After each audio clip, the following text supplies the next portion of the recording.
we're not going to say we're experts on this, but at least we have an idea of what it is, and we practice it somehow in our home, and we will share with you our experiences. So we'll just give you what it is and how we can practice it at home. But before that, we'll also explain to you two components of these five love languages. Of course, the two components are the at saka five. Hindi, yung love at saka languages, di ba? So, we'll talk about first, ano ba tong love na to at anong klaseng love ang kakailanganin natin? Kasi the love languages is actually a tool for us to use in our marriage to improve our communication. So, what kind of love are we talking about here?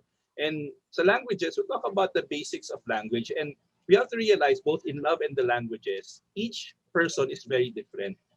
So a marriage is really exciting kasi it's made up of two different people to start with, of course, apart from the children. To add on the children, mas marami pa. So to start with the two, it's actually we have to realize and recognize that we are very different people, and there's different ways we think and we speak and we receive things. So in other words, there are different ways that we love each other.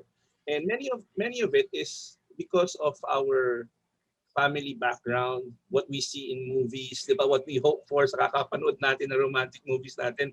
Gusto ko ganyan din, di ba? So it's a combination of a lot of things of how we grow up. So it's about nature and nurture then. So we are naturally one way, all of us. So yun lang yung konting introduction lang. First, baka may gusto kayo dagdag? All of the above. All of the above. Okay. Alam niya yung role. When we talk about love, so let's talk about the first component of love. Kami ni Portia, we are blessed to have attended a seminar in the School of Shati sa Don Bosco. We had a session for parents. They discussed the theology of the body. So ano bang klase yung love na meron or different roles na meron ng husbands and wife or men and women in general? We will not give you the talk on the theology of the body, but it's by Pope Francis. No, And Pope John Paul, sorry. Fan kasi ako ni Pope Francis. But it's Pope John Paul. And what we will share with you are reflections or a reflection guide that we had in the 3 sessions that were there. So let me start with the men. Ito yung reflection guide. Kasi nga, unang-una, as men, we display strength, di ba? So ano ba yung strength na yun? Bakit tayo binigyan ng Panginoon ng strength? Sa physical body pa lang natin, we display strength. But what the priest talked about, it's the strength to serve and to sacrifice. So in a marriage or in a relationship, the men are called to serve and to sacrifice. So some reflection guide is, do my interior strength define me as a man? Yung machismo ba? Yung ano ba yung knowledge ko of what being a man is? What is a real man? So is it in the image and likeness of God, or is it in the image and likeness of what we see in commercials? Na kailangan babaero, kailangan nagmumura, kailangan macho. Yun ba yung image natin ng pagiging lalaki? Also, second is, am I willing to sacrifice for the good of others, especially for the family? Yung nag-share dito sa amin, yung brother na to, nag-share siya, sabi niya, he had to sacrifice not going abroad, even if it meant a lot of money for his family. So he decided not to go abroad because he sacrificed that because he wanted to be with his family. Kasi nung kinausap niya yung mga anak niya at asawa niya, mas gustuhin pa daw nila na magtipid basta makasama lang siya. So he sacrificed that. So he knew what to sacrifice. And do I desire with a pure heart that I can fulfill my call to love my partner? So yeah, so that's the first session. The second session is he told us that God initiates the gift of love. And in turn, as men, we ought to be the one initiating love as well. Kaya nga di ba sa panliligaw tayo yung nauuna? Kasi we are called to initiate. Of course, ngayon, modern day, minsan hindi na nasusunod yun, di ba? So, katulad ni Portia, siya nanligaw sa akin. Wow. Talagang kapag ganyan, iba na yung storya, no? Again, about love, I recognize the feminine beauty as a reminder of the beauty of heaven. Are my desires united with sacrificial love? Am I not afraid to practice the different virtues that I can? And lastly, which is very interesting for me, is yung God initiated the gift of life. And as men, we are called to also initiate bringing life into our families. Hindi ko sinasabing men lang, or hindi ko sinasabing men lang, but it's the role of men to initiate these things. lalaki ang nag-i-initiate. Of course, the women normally prods us. Sometimes, di ba, pag nalilimutan natin, uy, initiate ka naman dyan, di ba? So, but it's really the role of man to initiate. As a father, do I desire what will be best for my family? Do I accept and feel grateful for the gift of fertility that comes from God? Do I try my best to become an image of God, the Father on earth, and by living according to His plan? Sa akin, hindi lang ito about bringing life as in the human life, but also bringing a spiritual life into the family. Do I initiate prayer time together as a family or husband and wife? Do I initiate our children learning about God? So it's about men initiating life, so bringing life into the family. So yun lang. So for the women, si Portia will discuss naman. Alright, for the women naman, women's side, ayan, ating mga ladies here, no, mga wives. Yung unang session kasi it's all about a mystery to be revealed. It's really about recognizing, of course, sacredness of our bodies. And I think what is more important here is actually, so again, I go through to see my worth in the eyes of God and how I can seek God with all my heart. It's actually, tayo kasi sa women, di ba, parang yung identity natin, yung value natin, yung worth natin. Somehow we want to be able to yung parang see our worth, our value. And and at the same time, in this session, it's actually recognizing how also God sees us, no, on how He has actually created us and how He has designed us to be as women. So, and being able also to understand that really our identity is actually the identity that comes from God. And because of that, knowing that yun yung you recognize and you acknowledge, that's mystery to be revealed in session one. The session two states there, it's actually a relationship to be pursued. It's more of an outward thing na ngayon. And as what we mentioned kanina, as narinig ko yung sinabi ni Pao na word na nurture, women are in especially wives, our role as wives, we are actually very nurturing. Eh. So we nurture, do I nurture relationships that I have with my spouse, with my children, with my family? And it also goes with your other circle of influence and your friends, your colleagues. And even also here, dinagdag actually nila dito yung am I open to receive, no? Yung unconditional love of God for me. Spiritually, ito rin. And because for Catholics, for us Catholics, may special devotion also to Mother Mary. Kasi, of course, we say here that spiritually, we see Mother Mary as our um, example. Okay, perfect example to be a woman. No? And thirdly, a beauty to be revealed. Aba naman, kung hindi naman talaga na-captivate yung mga men or mga husbands natin sa atin, sisters, di ba? Diba? Man, magtataka ka na lang bakit hindi. Paolo. But you know, we want to be able to recognize that that women, we are beautiful. We are beautiful in how we are being designed by God. We are beautiful. We are His masterpiece. I am the final work of God's creation.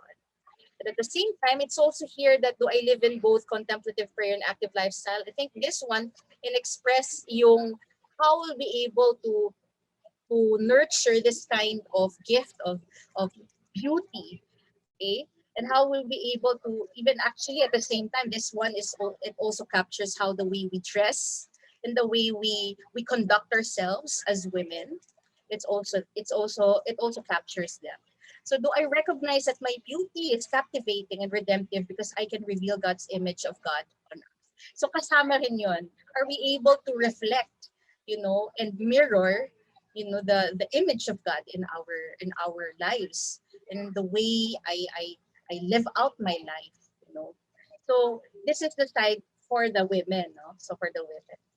Yeah, so we discussed this simply to point out that when we talk about love, and of course we'll talk about the love language, but that's the kind of love we're talking about. That it's based on the design of God, and men are designed differently, and women are designed differently, and that together allows the love of God to flow through our relationships, to our marriage, and to our family. So the different kinds, iba lang yung parang we just wanted to point, grabe lang din yung design ng Panginoon para sa atin. If you want to go to read more about that, we will not discuss it here, but read more about it with the Theology of the Body by Pope John Paul John II. Paul II. So it's a good addition to this session. So Theology of the Body. Grabe lang yung design ng Panginoon for all of us. And that being said, we want to recognize that the love we're talking about here is also the love that is a decision. Hindi siya based on emotions, the love that is not selfless, and it's a committed love. And sorry, it is selfless, not selfish. So it is selfless and it's committed. And the kind of love we're talking about to be able to allow this tool to be fruitful for us is the kind of love that we find in 1 Corinthians chapter 13, verse 4 to 8. Forge, can you read? Okay. Love is patient. Love is kind. It does not envy. It does not boast. It is not proud. It is not rude. It is not self-seeking. It is not it is not easily angered. It keeps no record of wrongs. Love does not delight in evil, but rejoices with the truth. It always protects, always trusts, always hopes, always perseveres. Love never fails. Amen. So, anytime nag-aaway kayo, this is actually a good verse to read. Di ba? Maalala niya, ako nga pala ito yung role ko para pagmamahal. So, no, whatever language you're speaking, whatever love language you have, when you know this is your basis, you will still continue to love each other and committed to that kind of love. So, love is a decision, and that love is the love that God gives us. So, that's the basis of the love. So, next component of this talk is the language. So, nung nasa US ako, palaging, kasi marami, nasa California ako. Sa California, maraming iba-ibang lahi. May Vietnamese, may Mexicans, and yung mga Amerikano, yung mga whites, palaging lang sinasabi, lalo pag nagsasalita ka ng sarili mong language, ano ba kayo? Matuto nga kayo mag-English. Of course, sinabi lang in English. No? So, you learn our language. You come to our country, you learn our language. Hindi kami yung mag-a-adjust sa inyo. In the same way, the love language, our partner does not adjust to us. Tayo ang mag-a-adjust sa kanila. Kasi we're trying to enter into their world. So not their country, but into their world. We're trying to get into their lives. So we learn their language. Of course, ang sarap sana kung natatanggap natin yung love na gusto natin. But first and foremost is to learn the language of your partner. Also, language, when we talk about language, we talk about communication. And in communication, may kasama diyang isa pang babae, si miscommunication. So, a lot of miscommunication happens when you don't speak the same language. A lot of times, I try to do a lot of things to show Portia I love her, pero may times na hindi niya nararamdaman. Sabi ko, bakit kaya? Yung pala, iba yung expression of love na alam niya. Iba rin yung expression of love na alam ko. Ako ginagawa ko na, grabe, ginawa ko ng lahat, feeling niya, hindi pa rin niya ako mahal. Ginawa ko ng lahat. Naglaban na ako, nagluto na ako, hindi pa rin niya alam. Yung pala kailangan marinig niya. Yung pala kailangan may touch. Yung pala kailangan may spend time. So, learning the love language is very important. So, in communicating, there's a message and there's a receiver and a sender. So when you're the sender of the message, you need to make sure that the receiver understands you. And for the receiver to understand you, you need to be speaking their language. Right? So ano ba tong, also, just to tell you, the brain of the women, I don't know if you've discovered this, is very different from the brain of the man. Kanina ko pa, kami talaga ako. So, allow us to show you, siguro, I think it's a 5-minute video about the difference of the brain of the man and the brain of the woman. Some of you might have seen this already, but it's good for us to actually review it. And you'll notice the speaker will talk about the different kinds of components of the brain of the man and the brain of the woman. So allow us to show you this video.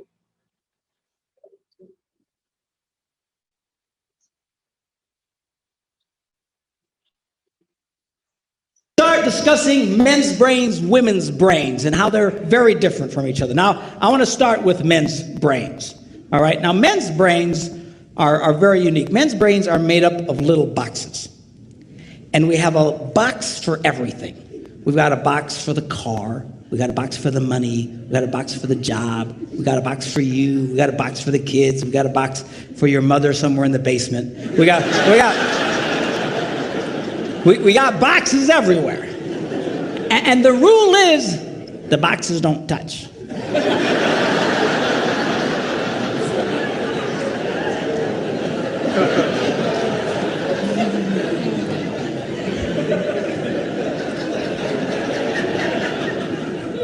When a man discusses a particular subject, we go to that particular box, we pull that box out, we open the box, we discuss only what is in that box. All right?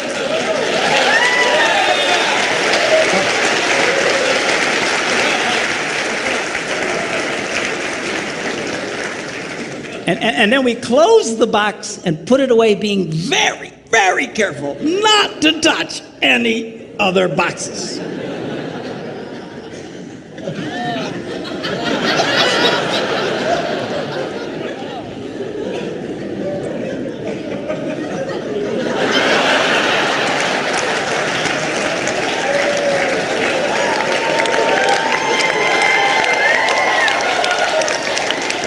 Now, women's brains are very, very different from men's brains.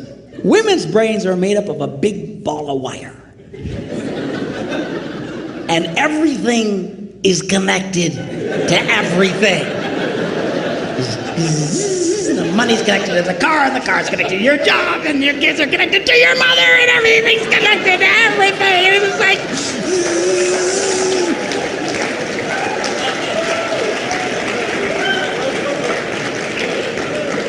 It's like the internet superhighway, okay? And it's all driven by energy that we call emotion. And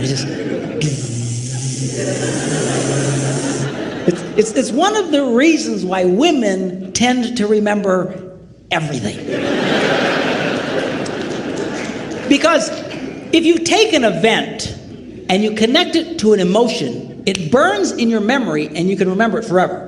The same thing happens for men. It just doesn't happen very often because, quite frankly, we don't care.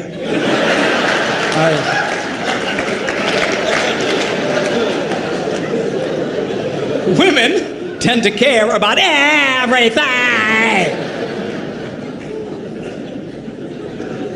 And she just loves it.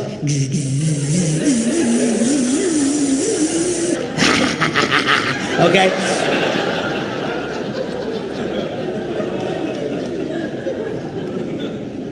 Now, men, we have a box in our brain that most women are not aware of. This particular box has nothing in it.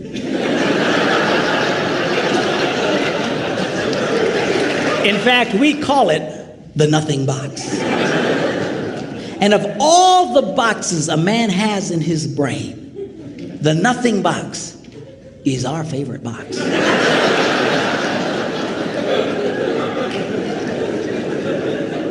If a man has a chance, he'll go to his nothing box every time. That's why a man can do something seemingly completely brain dead for hours on end.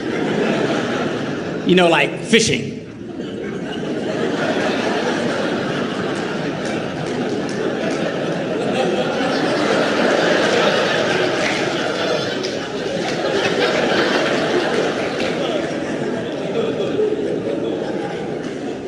Now, they've actually measured this. The University of Pennsylvania a couple of years ago did a study and discovered that men have the ability to think about absolutely nothing and still breathe. You know, they connected all the wires and stuff like that and watched the brain activity, then all of a sudden, it's me. I think he's dead. Huh? You know, women can't do it. They can't do it. Their minds never stop. And they don't understand the nothing box. And it drives them crazy. Because nothing drives a woman more crazy or makes her feel more irritated than to witness a man doing nothing?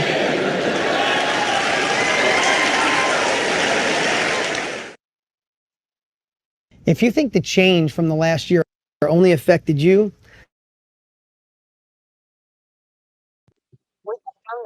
All right, so very good video just to show us the difference of men and women, diba? So I think a lot of you were able to relate, especially the men in the nothing box, ano? So when I first saw this video, sabi ko totoo, no? And when we talk about communication, we have to recognize that difference. Na iba-iba talaga tayo. And a man is very compartmentalized, where a woman is everything is connected. So especially when it comes to the emotion. So we have to recognize that we are both different. So uh, in communication, we have to remember to always speak the language of our partner. And for us to know how to speak the language of our partner, we need to know ano ba itong mga languages na to. So ano ba itong 5 languages of love? And kanina we took kind of like a test to see ano ba yung love language natin. Online, you can take a test, mas ano siya, mas detailed. Just look for the love language quiz. Makikita yung detailed. And then it will show you ilang percentage ka dun sa touch, ilang percentage sa Acts of service. acts of service. So iba-iba. It's good to find out and share it with one another as husband and wife. So let's go through it one by one. We're not gonna give you so much so much details. I think we were able to share a little bit kanina. Pero I'll also share you the 5 languages in the video. Yung each session, give you some examples. So number one is ano nga ba yun? Of service. Or the words of affirmation, sorry. So number one is words of affirmation. So ako, honestly, ako ang number one ko in the love languages is words of affirmation. Meaning, ito yung gusto kong nare-receive. Pag nasabihan ako, uy, ang galing-galing mo, naniniwala na ako agad. So, mabilis ako mapaniwala. Uy, congratulations. Uy, salamat. And pag hindi ako nasasabihan mo, naglaba ako buong araw. Naglaba ako ng 3 load, tapos nagsampay ako, at hindi man lang ako pinasalamatan ni Portia, sasama yung loob ko. So parang kakain ako ng dinner, nakasimangot. Tapos tatanungin niya ako, ba't ka nakasimangot? Kasi naglaba ako, hindi mo man lang napansin. So, it creates a certain kind of mood if hindi na-meet yung love na to. And I don't know if you've heard of the term love tank. So as couples, we need to continually fill up the love tank of our spouse. And the love tank, just like a car, hindi mo pwedeng lagyan ng diesel ang gasolina. So ganun din yung love tank ng spouse natin. We have to put the right kind of fuel in the love tank para maramdaman nila na mahal sila. And when couples experience love the right way, sobrang peaceful ng pamilya, ng environment sa bahay kasi na-fill up natin yung love tank. So number one is words of affirmation. A simple I love you, a simple thank you. For men, I think the number one thing we need to do is, we need to remember also is the words I'm sorry. So that's a word of affirmation na tama ang babae. So, lalo pag ang wife mo is words of affirmation, it's good for us to actually apologize for the things that we do wrong. So words of affirmation are very important, especially if ito yung love language is how it makes or breaks them. When I talk to young people, a lot of them get depressed because hindi nila naririnig sa mga kasama nila na kabataan or sa pamilya nila na mahal sila or na-value sila. So to someone who na ito ang pinaka-importante, mahirap kasi simple lang pero minsan nalilimutan natin. So words of affirmation. Next, act of service. So, ang acts of service, katulad sinabi ko kanina, sa paglalaba ko, sa pagluluto ko, these are simple acts of service. Acts of service is doing something na hindi mo naman gusto, pero gusto ng asawa mo. Halimbawa siya, mahilig siya manood ng Korean novela. O natapos na namin yung Ano yung pinanapos natin? Chloe. Yung ano yung Or the Chloe? Crash Landing. Crash Landing on You, natapos na namin. Kahit hindi ako mahilig sa Korean novela, one of my act of service that I do for her is to watch that. Kunyari, hindi ko nagugustuhan, pero nagustuhan ko na rin. So, that's an act of service. Hindi lang siya limited to paglalaba, pagluluto. Like simple things, I think it's actually what I appreciate about Paolo is kasi acts of service yung aking dominant love language. So when I took the test, ito yung lumabas. So when I saw my score for acts of service, I suddenly recalled lahat. Oo nga no, I appreciate actually what Paolo is doing for me. Like whenever he does some or not, if not most of the chores at home, which I am really, really blessed to experience and to receive. I really feel the love, his love. No, little things such as sinabi niya yung maglalaba siya, cooking, or like as simple as just hugas ng dishes, Tapon ng basura. tapon ng basura, even sa akin, pala po, no? Oo.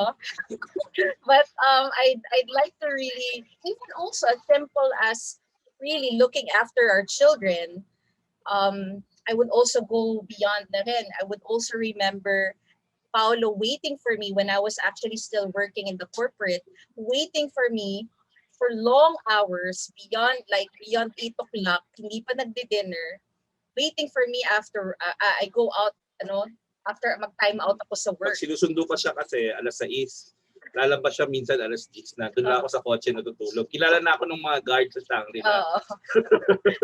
So, but just to say that little things such as that for acts of service, really, I na-appreciate yun. Even those things. So, yun yung for me, for the acts of service. Yeah. Si Porsche naman, in the acts of service, ang nakikita ko sa kanya is yung actually, itong talk na to, honoring namin sa isa't isa. Kasi online classes ngayon, ako wala akong masyadong patience sa online classes. So si Porsche yung nag-take charge sa online class ng anak ko. Hindi naman niya kailangan turuan yung anak ko kasi may mga teachers naman. Pero just to be there to give support. And then pag may tanong yung anak ko, natuturuan niya. So yun, so marami naman. So those are simple examples of acts of service and how it can help make a relationship better. Next is receiving gifts. Yeah, tama. Check out mo na kaagad yung cart. Importante yan. Ayaw namin i-admit sa sarili namin. But I think it's more of me. Ayaw namin i-admit sa sarili namin, pero we also like receiving gifts. Kaya araw-araw acts of service ko sa kanya, pupunta ako sa labas kasi pandemic ngayon, bawal pumasok yung mga delivery. So pupunta ako sa gate namin ng condo, lalakarin ko medyo malayo-layo para lang tanggapin lahat ng Lazada. So araw-araw, pero ako tinatanggap. Mga maliliit na bagay. So sabi ko parang mas marami tayong nabibili pag ng habang pandemic. So nauso ang online shopping. Pero yeah, we part of that is good kasi yung mga anak naman namin, tuwing may nadadala kaming maliit na bagay, very appreciative sila. So they're very happy and they're very thankful. They learn to be grateful with the little gifts. And kami rin ganun na realize namin, part of our our love language is actually receiving gifts. Ayaw mong aminin kasi parang materialistic naman. But it's not the gift naman, it's the act of remembering, the act of making the thoughtfulness, making you feel special. Diba? So, i-add to heart ko na mamaya yung gusto ko.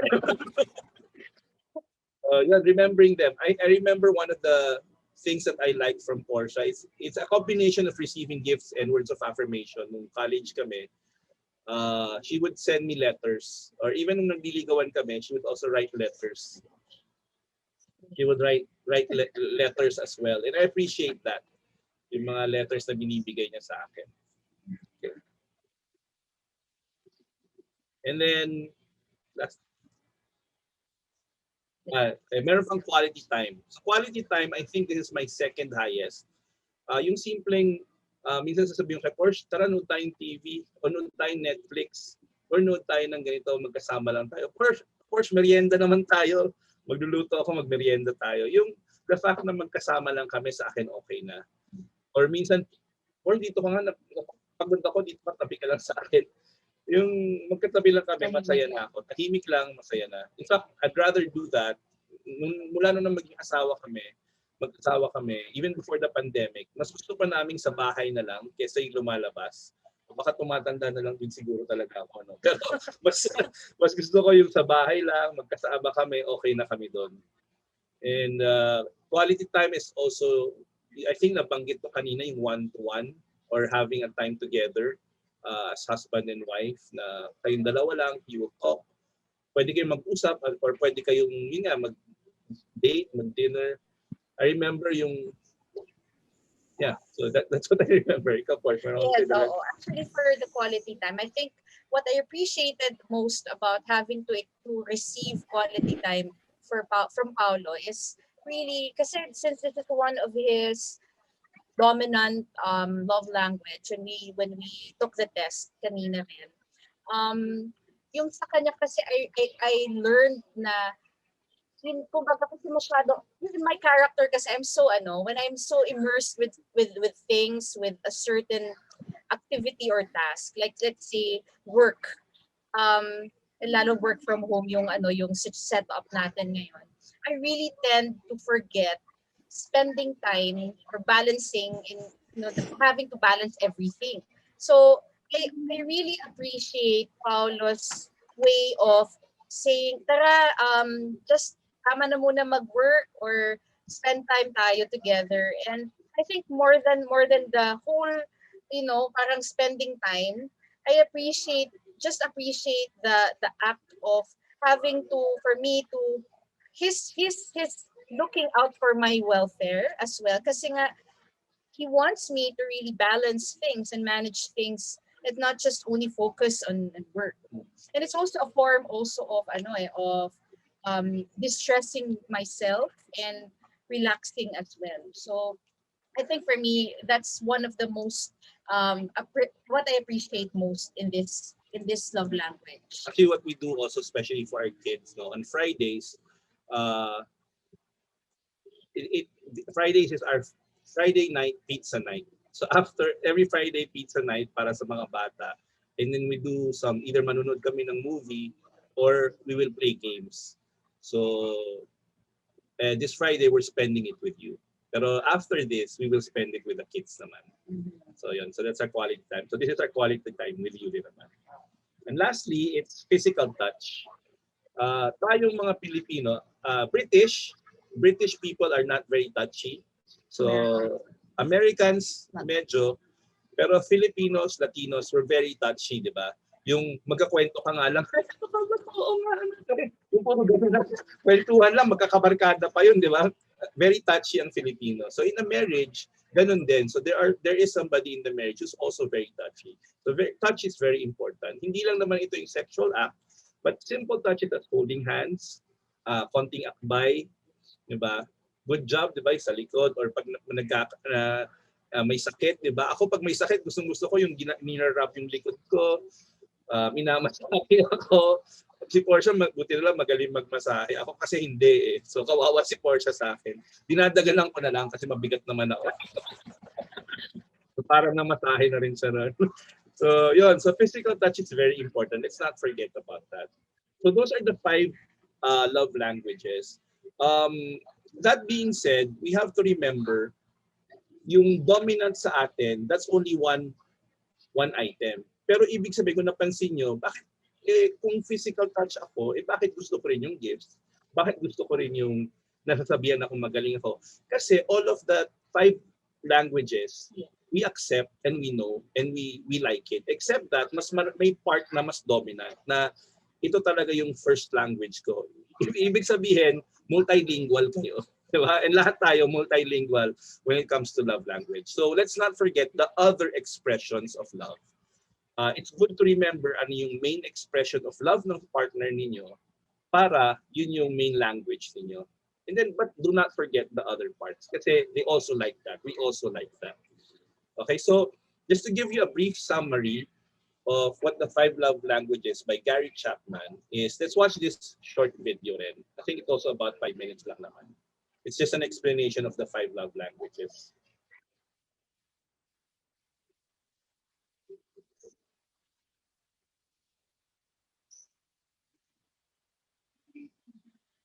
Where you think you're doing everything you can to please your partner, but they're still feeling frustrated and unloved?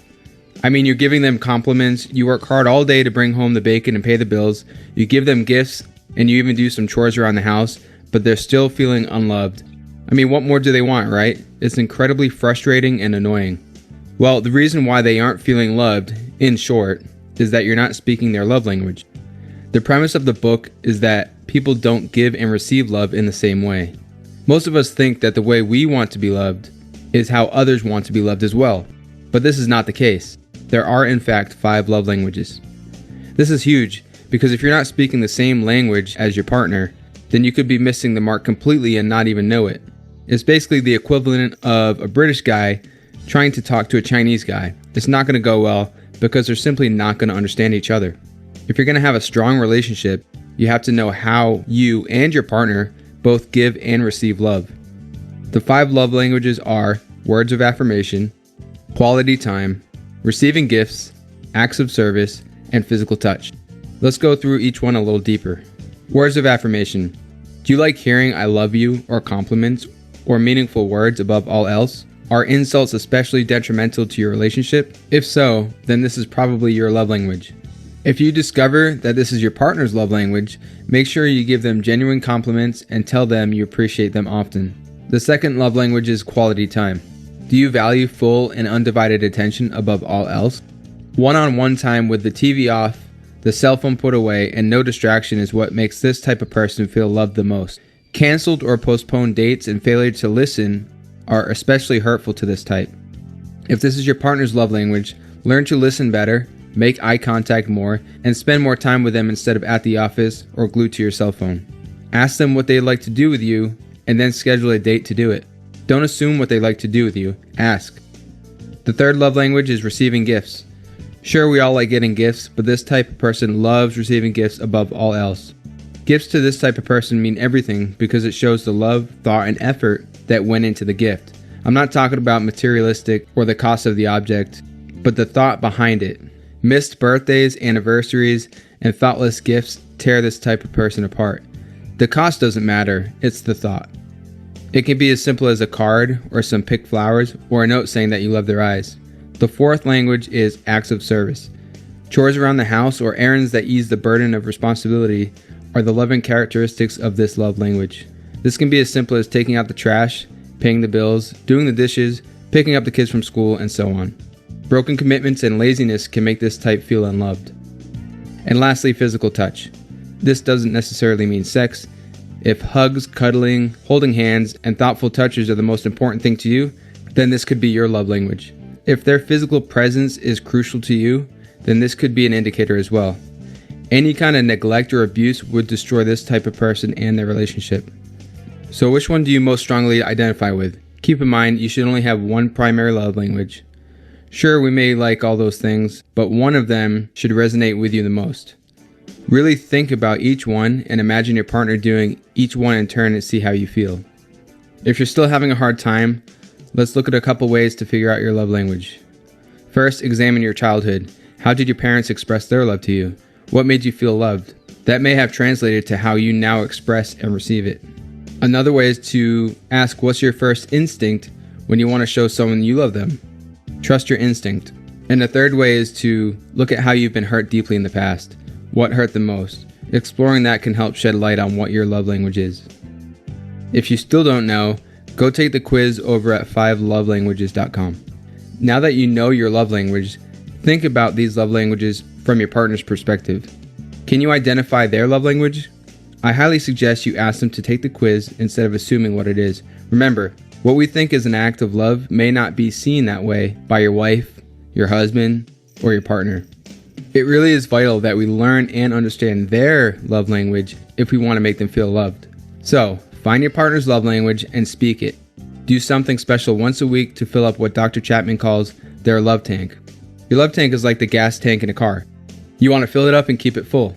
When your tank is full, your love life will be at its best, and a full tank can keep you going through trying times and relationship difficulties.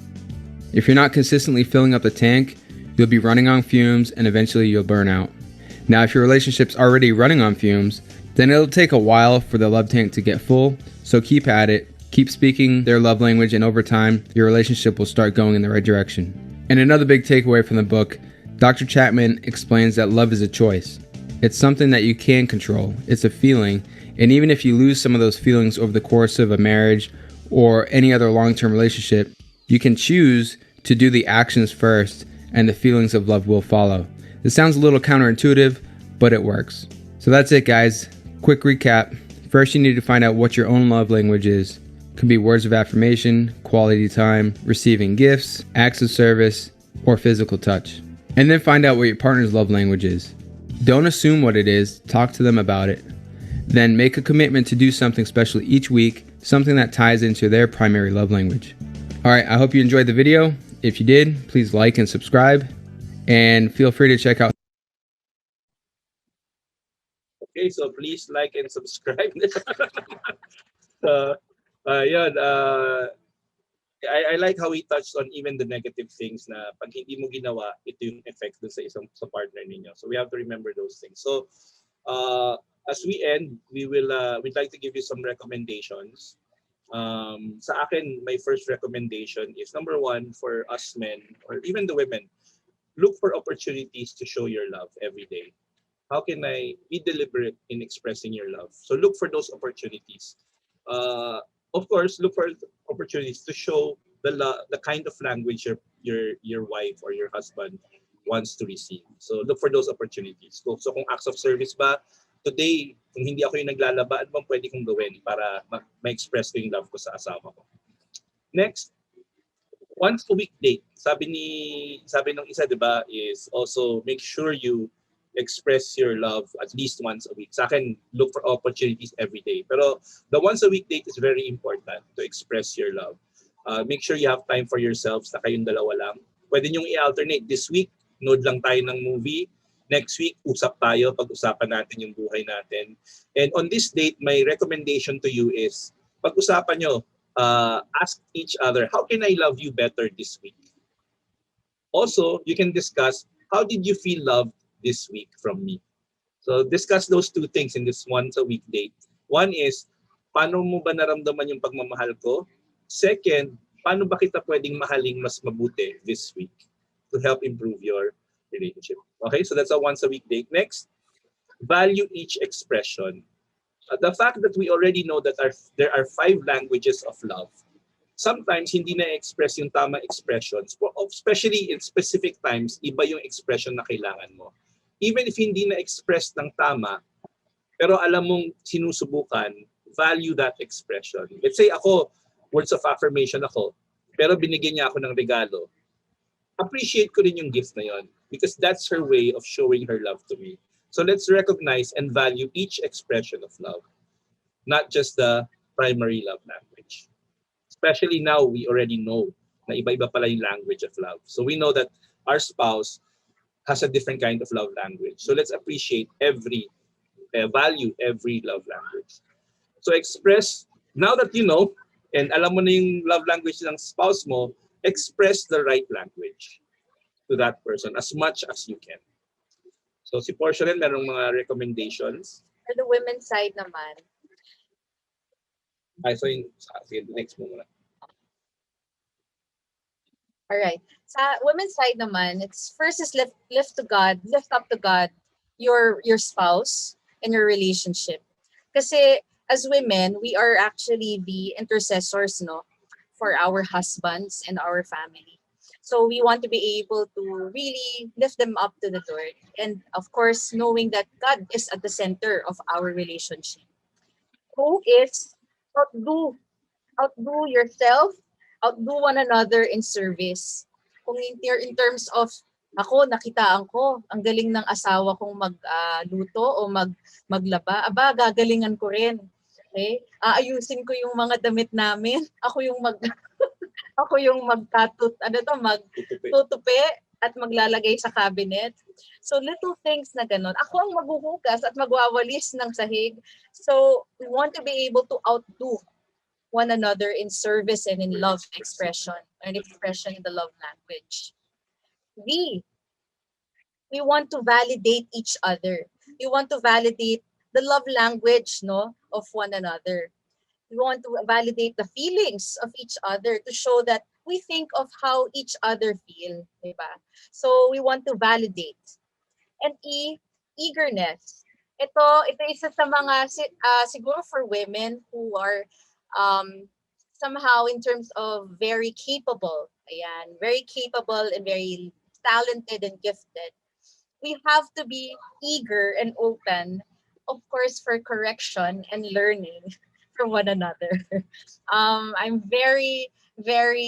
for me, I have my moments of learning how to really humble myself and open to be corrected by my husband. Mahirap siya, but it takes really time to practice and exercise this specific eagerness and openness. Okay? And of course, at the same time, connected rin yan sa being able to recognize his authority, his leadership, as the head of the family and of our relationship. All right?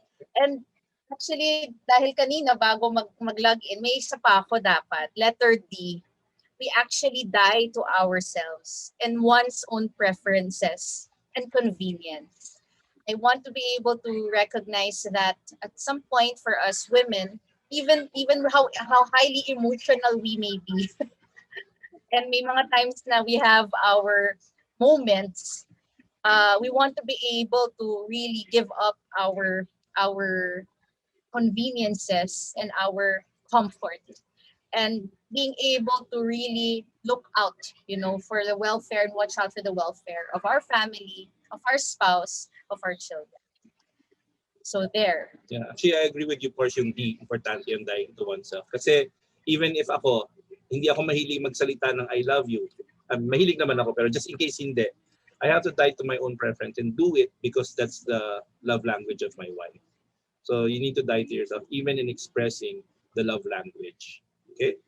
And siguro, kung napansin nyo, yung recommendations namin is really LOVE. So it's really about love. And in the Bible, it says in 1 Corinthians pa rin, if I speak in tongues, so languages of men or of angels, but do not have love, I am only a resounding gong or a clanging cymbal.